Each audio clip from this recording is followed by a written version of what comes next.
Bom, e agora, momento de um assunto muito comentado no mundo, no planeta, obviamente na nossa região. Eu tenho o privilégio de conversar agora com o nosso secretário de Saúde, Dr. Henrique Naufel, pediatra de tantos mogianos, não é?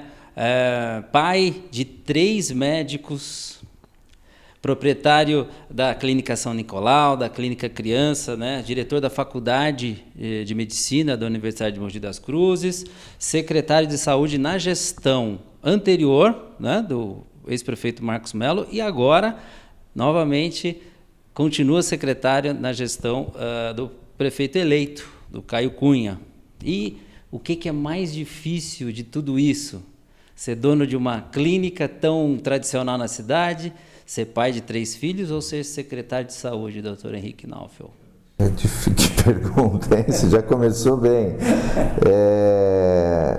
Eu acho que esse desafio que eu estou passando pela Secretaria de Saúde certamente foi o maior desafio da minha vida e tem sido ainda, não é que foi.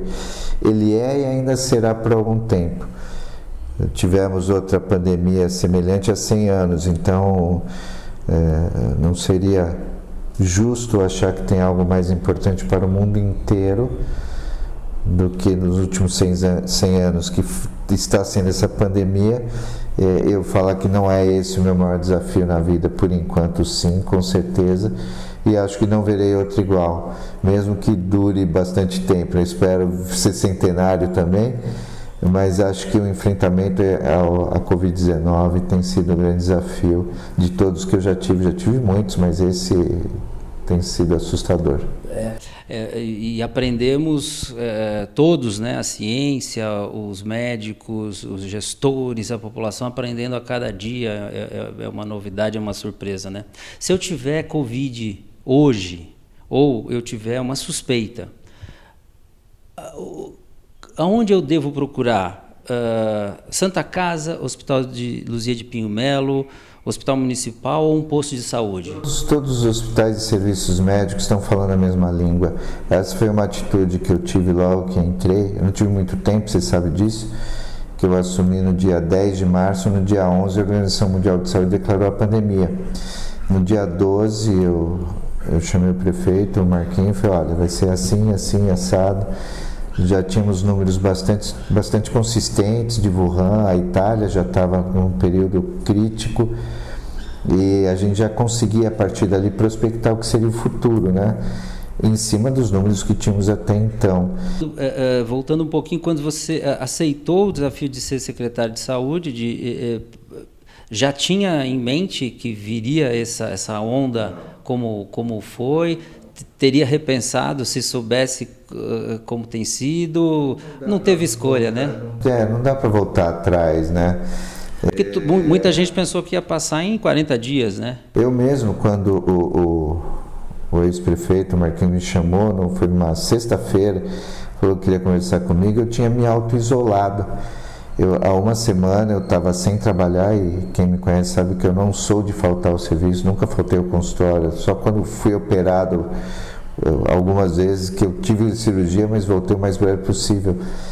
E eu tinha atendido a irmãos que tinham chegado da Alemanha com síndrome gripal. E eu, 3 dias depois, me senti muito mal, com febre, que é coisa que é difícil de eu ter. Eu falei, pô, eu não sei que bicho é esse, mas como tá vindo de lá, eu me auto-isolei por uma semana. Quando o prefeito me chamou, fazia uma semana que eu não saía de casa, estava isolado, eu me auto-isolei. Ele me chamou na sexta-feira, me convidou se eu gostaria de assumir a secretaria. Eu pedi um fim de semana para pensar, no domingo eu respondi, conversei com a família, obviamente. No domingo eu respondi aceitando, falei, pô, mas você vai me dar um tempo porque eu tenho muitas atividades para ajustar? Ele falou, dou, isso era domingo, ele falou, dou até terça para você, terça você assume, que era dia 10. Aí eu assumi na terça e na quarta virou a pandemia, quer dizer, não houve, já havia doença lá fora, mas não se noticiava, né, como hoje a gente está tendo essa procura tão grande pela notícia. Naquela época ainda era algo isolado, lá na Ásia, alguma coisa na Europa, e a gente não esperava que fosse disseminado dessa maneira naquela época. E aí, a partir do momento que a Organização Mundial de Saúde falou pandemia, virei a chavinha. Eu tinha assumido há um dia, e eu não sou muito de ficar sabonetando, embaçando, tinha mais ou menos ideia, porque tem informação para isso, né? Isso não é me gabar, não, eu não sou assim, quem me conhece sabe que eu não sou assim, mas eu sabia que a gente não poderia esperar para tomar as atitudes, e a gente tomou imediatamente. O prefeito na época me deu total apoio, o Marquinhos deu total apoio, e a minha primeira atitude, além de fazer do Hospital Municipal um hospital de referência Covid exclusivo, foi justamente montar um comitê gestor onde o público e o privado tivesse o mesmo tipo de tratamento, porque a gente sabe que o paciente roda muito. O nosso hospital referência é o municipal? Municipal. Sim.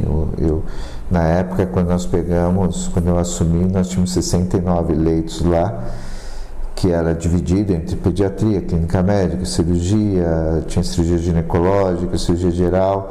Hoje ele é 100% Covid, e nós ampliamos para 124 leitos.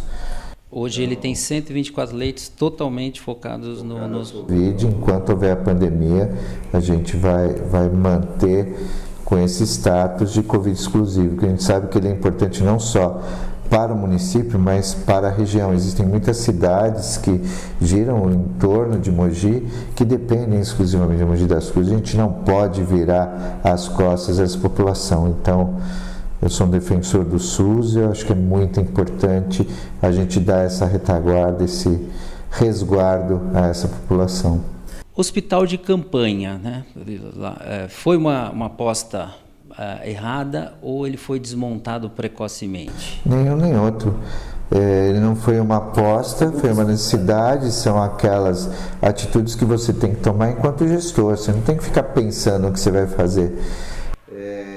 As pessoas perguntam hoje por que foram desmontados, né?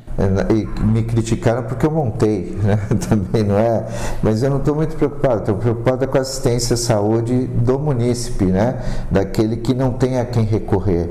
Se você tem um plano de saúde, você sabe aonde você vai, mas se você não tem, a quem você recorre? A gente, o agente público. E essa atitude foi tomada pelo comitê gestor, não pelo Henrique, mas na época eram todos, que ainda são todos os diretores de todos os serviços hospitalares de Mogi, públicos e privados, e mais o pessoal de remoção. Inclusive, na época, o Dr. Jean, que hoje é o secretário estadual de saúde, fazia parte do comitê gestor. Eu só o excluí a partir do momento que ele assumiu a Secretaria de Estado de Saúde. Então a gente sabia, a gente discutia muito, a gente não sabia o tamanho que viria pela frente da encrenca, mas sabia que viria. Pensamos num número de 200 leitos na época, porque pelos números e pelas contas que havíamos feito numa prospecção do que estava acontecendo na China e na Itália, que o número que se mostrou muito grande, mas depois que passou.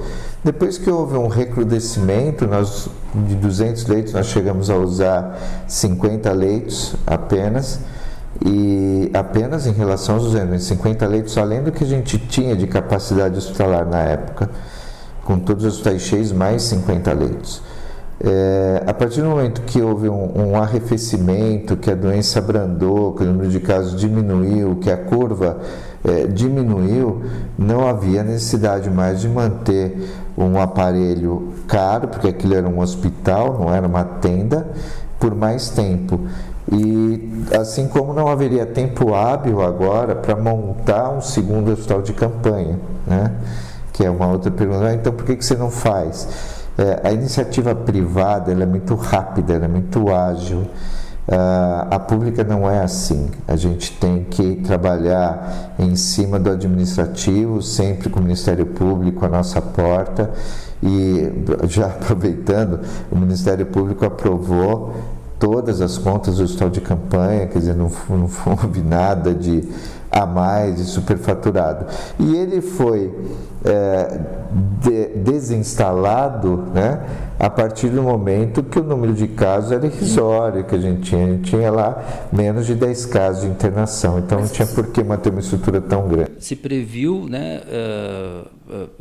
mais de 50, foram menos de 50 casos, mas a gente aprende todo dia com isso, com todos a gente vê aprendendo.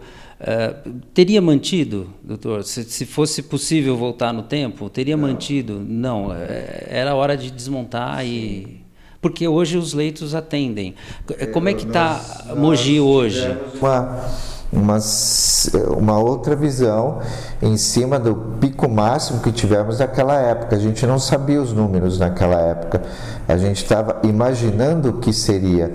A partir do momento que tivemos aquele número máximo, que foi por 2 horas apenas, de 50 leitos, e a média girava em torno de 30 leitos de ocupação, a gente achou que esse 30 leitos seria o suficiente para aumentar dentro da estrutura que a gente tinha sem o hospital de campanha. Nós temos uma unidade ao lado do hospital municipal, que é a Única Físio, que estava parada justamente por conta da pandemia.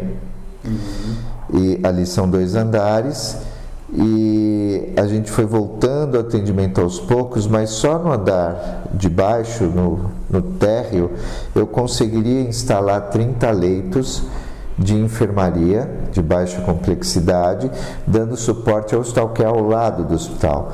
Então, isso foi lá atrás, ainda outubro, novembro, que eu já estava pensando nisso. E quando eu vi que os números estavam começando a subir, que a gente poderia ter uma segunda onda, chamada segunda onda, que para mim não ainda é um recrudescimento da primeira, porque ela não desapareceu, rapidamente eu trabalhei para montar esses 30 leitos. Então, montamos com tanque de oxigênio, rede de oxigênio, separamos o ar-condicionado, que não pode ter a mesma rede de ar-condicionado nos 2 andares, e hoje eu tenho um segundo andar destinado à fisioterapia e o primeiro andar destinado ao tratamento de Covid de pacientes de enfermaria, que seria um hospital de campanha. Então, digamos, nós montamos um segundo hospital de campanha de 30 leitos. Hoje Mogi tem 124. Não, só o hospital municipal tem 124 leitos destinados ao Covid. Aí nós temos a Santa Casa, nós temos os grandes agentes públicos que estão trabalhando mais voltados realmente ao enfrentamento do Covid, o Hospital Municipal e Luzia de Pinho Melo. O Luzia hoje está preparado para 33 leitos de UTI e 52 de enfermaria. O Hospital Municipal está preparado para 54 leitos de UTI e 70 leitos de enfermaria. Então é um número bastante bom, bastante confortável para a região, em função do que nós tivemos lá atrás no pico da pandemia, que foi junho, julho e agosto. Né? Muito bem, os cuidados continuam, claro, sempre com muito cuidado. E uma pergunta que todos têm se feito e a gente não vai deixar de fazer, para saber a tua opinião. Por que o Brasil está demorando tanto para aprovar as vacinas, como em outros países que já foram aprovados? É excesso de zelo da Anvisa, disputa política? Isso acho que é uma opinião, queria uma opinião. Opinião como cidadão, acho que foi o negacionismo do governo federal, ou do nosso presidente, né, de achar que é uma gripezinha, eu não vou tomar vacina, uma série de fatores que fez com que nós perdêssemos o bonde lá atrás, né? E a gente agora está tendo que correr atrás do tempo que perdemos lá atrás. Tem disputa política aí, governo federal com estadual ou não? Ou realmente a Anvisa está tomando o cuidado que tem que tomar para aprovar? A Anvisa é um órgão técnico, né? E assim a gente espera que eles ajam. Normalmente eles têm trabalhado de forma a ficar a par da briga política, né? Então o governador do estado pode brigar com o presidente da República, porém os órgãos técnicos não podem se meter. Então a gente continua fazendo a nossa parte. Eu sei que eu sou secretário de saúde, assumir com uma visão técnica. Sei que meu cargo é político, mas esse é um momento que eu tenho que ser técnico e não político, né?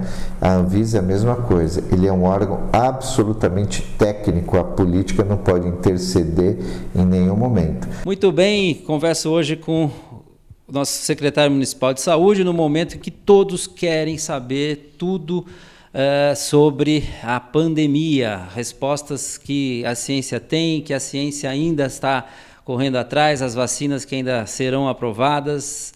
Haja coração, né, doutor? Mas essa missão foi dada, o senhor está à frente dessa secretaria importante aqui do Alto Tietê. Como pediatra, né, o senhor concorda com a volta às aulas com os devidos cuidados? Está na hora da criançada voltar? Olha, é difícil separar o secretário da saúde do pediatra, e entendam que essa resposta que eu vou dar é como pediatra e não como secretário da saúde, porque quem toma conta disso no município é um comitê, então são várias cabeças pensantes para chegar a uma conclusão, e com a mudança do governo, né, do prefeito anterior para este, na gestão do Caio Cunha, foi montado um novo comitê com muito mais gente, e a gente tem que sentar realmente para conversar enquanto município, para que se tome uma atitude que seja boa para todos. Obviamente o senhor faz parte desse comitê de educação. Faço parte do comitê, mas aqui eu não vou responder pelo comitê, eu estou respondendo como pediatra. Como pediatra, graças a Deus, e ainda não sabe porque a ciência ainda não entendeu porque as crianças são as menos afetadas por esse vírus. Ou não ficam doentes ou ficam muito pouco, e quando ficam a gravidade é muito baixa. Então a internação é baixíssima, não chega a 0,5% das crianças, e a mortalidade mais baixa ainda, e abaixo de 10 anos ela beira zero. O que se discute é se as crianças seriam ou não vetores para os adultos. Nós já estamos há poucos dias, praticamente 2 semanas, do início da vacinação. Com isso, a gente vai conseguir proteger o grupo de risco, que são as pessoas acima de 60 anos. Então, é hora de começar realmente a repensar e começar a trabalhar um pouco também na saúde mental, não só das crianças, que regrediu bastante nesse último ano, mas dos adultos também, daqueles que não puderam voltar ou sair de casa, ou que ainda estão reclusos, que estão fazendo o que a gente recomendou desde o início, tomando cuidado. Eu acho que está na hora, a partir da vacinação, da gente começar a repensar o fluxo de pessoas numa cidade. Agora, isso como pediatra. Então, se perguntar, você é a favor do retorno? A partir do momento do início da vacinação e da proteção do grupo de risco, mesmo que essas crianças sejam vetores, elas deixam de ter a quem atacar, porque as pessoas que convivem, ou são cuidadoras, ou tomam conta, ou mesmo durante o período escolar, que estarão em contato com eles, serão pessoas que estarão protegidas pela vacina. E a vacina é talvez um dos principais. Divisor de águas. Tá. Doutor Henrique, o senhor acha que medidas restritivas ao comércio realmente ajudam a diminuir o número de internações? Ou sim ou não? São as medidas restritivas. O comércio sofre muito, né? Demais. E as escolas também, né? Porque a gente está falando das escolas públicas, existem as escolas privadas que dependem da matrícula, dependem da mensalidade. Eles estão fechados há quase 10 meses, pagando seus funcionários. Também não é. A gente sabe que existe o público e o privado. O comércio é a mesma coisa. Eu sou contra, na verdade, a balbúrdia, a baderna, o que a gente viu nesse fim de ano, essas festas, isso realmente eu sou contra. Não é irresponsável, né? É uma irresponsabilidade muito grande. Culpam muitos jovens, né? Porque eles parece que podem tudo, são super-homens. Né? Do super-homem, né? Que nada pega. Essa primeira quinzena e a segunda quinzena de janeiro vai refletir em número de internações e de gravidade de pacientes graves internados por conta do que a gente fez, a gente que eu digo, não eu, né, do que foi feito nesse fim de ano. O comércio em si, com regramento, não acho que o horário tem que ser diminuído, pelo contrário, acho que o horário tem que ser alargado. Talvez foi um erro revisto, né? Eles refizeram. Eles afunilaram lá atrás, né? E depois perceberam que tem que abrir. Para que não haja aglomeração no comércio, seja dentro da loja ou dentro de um shopping, diminuir o número de pessoas conforme a doença progrida ou regrida. Isso eu acho que tem que ser pensado, sim, mas eu não sou favorável ao lockdown, não nesse momento. Não acho que a gente esteja, nesse momento, tendo que agir dessa maneira, com um fechamento total de tudo. Olha, aqui estamos chegando quase ao final da nossa entrevista, que conseguimos aí um tempinho, porque todo mundo quer ouvir a autoridade de saúde da cidade, que é o Dr. Henrique Naufel, nesse momento, né? Dr. Henrique, existe um protocolo de tratamento estabelecido para quem tem a Covid-19? Por incrível que pareça, não. Assim, tem que fazer isso e ponto. Infelizmente, não. Ainda como quando alguém chega ao hospital municipal, a cidade tem. Sim, nós temos um protocolo, porém, quando eu digo não existe um tratamento adequado, vou usar tal remédio que isso vai diminuir assim, ivermectina, dexametasona, uanita, ozônio, cloroquina, hidroxicloroquina. Infelizmente, nenhum trabalho científico deu respaldo de peso para dizer use tal droga, e aí vai ficar aquele time, o Henrique é contra isso. Não, pelo contrário.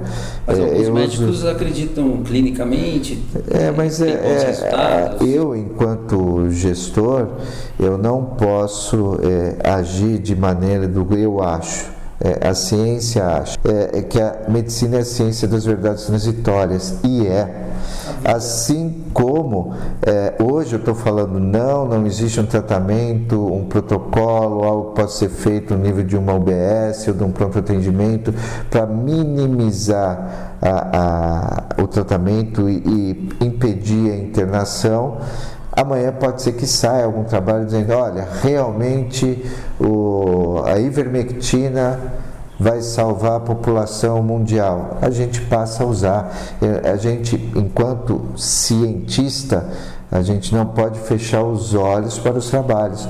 Se alguém nos provar, ou provar ao mundo, porque está todo mundo procurando a bala de prata, né, contra o coronavírus, se alguém conseguir, obviamente que vai ter alguém correndo para patentear, para ganhar dinheiro, mas em termos de saúde pública, todo mundo vai querer utilizar, e infelizmente ainda não.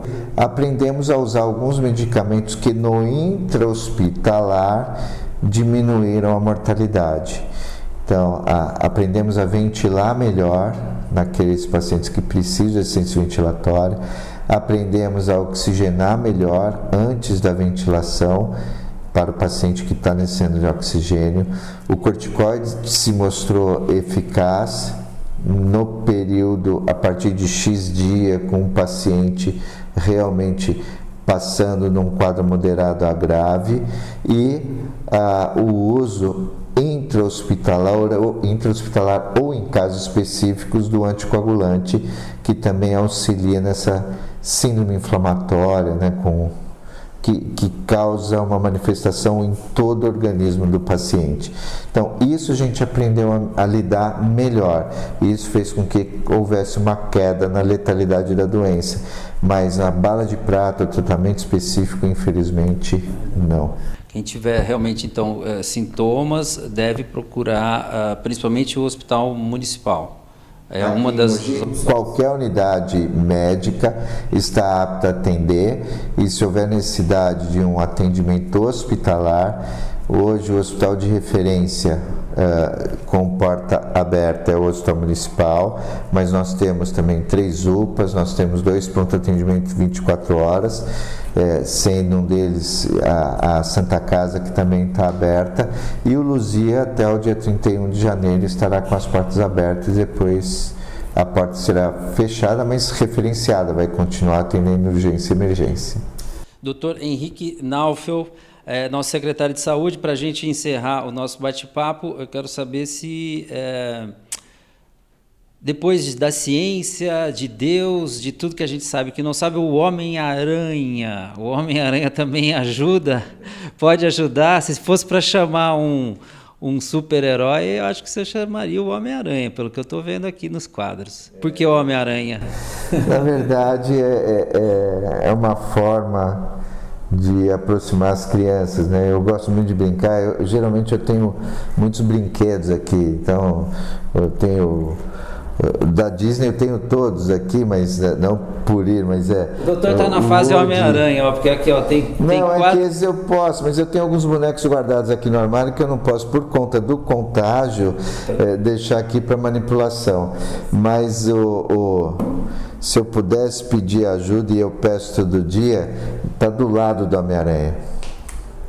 Aquele ali, sim, esse pode ajudar a todos, pelo que eu creio. E é para quem eu peço que realmente me dê sabedoria de poder fazer o melhor hoje, não só aqui no consultório, mas principalmente hoje como gestor do município, fazer o melhor para a população de Mogi, sem demagogia. Eu, quando entrei com esse intuito e fui pego de surpresa, mas Deus sabe o que faz, eu estou lá, não é por acaso. E estou tentando fazer o meu melhor para que a população tenha minimizado o seu sofrimento durante essa maldita pandemia, que não tem outro adjetivo para ela não. Vai passar, a gente está na expectativa da vacina. Muito bem, quero agradecer demais a sua participação no nosso programa Cidade Viva. O público estava me cobrando e eu acho que esse bate-papo foi importante para que o senhor transmitisse segurança cada vez mais, que a população de Mogi está bem atendida, está em boas mãos, com a nova gestão, com o secretário que continua da gestão anterior para esta atual gestão. A gente fica muito feliz. Obrigado, doutor, muito boa sorte e Deus... tenho certeza está olhando também por todos nós. Obrigado. Agradeço a confiança.